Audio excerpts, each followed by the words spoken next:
Trade officials of Washington and Beijing met once again. A more amicable atmosphere was set for their latest sit-down in the U.S. Capitol, mainly because of President Trump's decision on Chinese telecom firms. Choi Si-young provides a closer look into round two of their talks. The focus of the talks was on narrowing the trade deficit. The U.S. delegation led by Treasury Secretary Steven Mnuchin, Secretary of Commerce Wilbur and Trade Representative Robert Lighthizer sat down with his Chinese counterparts, led by Vice Premier Liu He, to try and settle trade disputes. At the meeting, the U.S. demanded China reduce its trade surplus by $200 billion by 2020. The U.S. also requested the Chinese government to discontinue support for China Manufacturing 2025, China's blueprint for upgrading its manufacturing sector.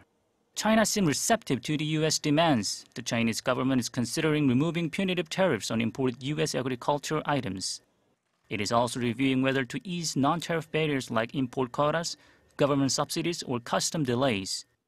We hope to not see the escalation of U.S.-China trade tensions. Of course, we have made preparations for all outcomes. Such moves come in response to President Trump's surprising decision to lift the ban on Chinese telecommunications firms doing business in the United States. We hope that the relevant departments of the U.S. side will take realistic actions quickly to resolve the case in a just and fair manner.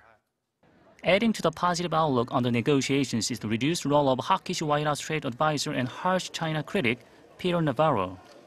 He is participating in the discussions at the negotiating table, but is not officially on the U.S. representative list. He was on the official delegation at the first round of trade talks in Beijing.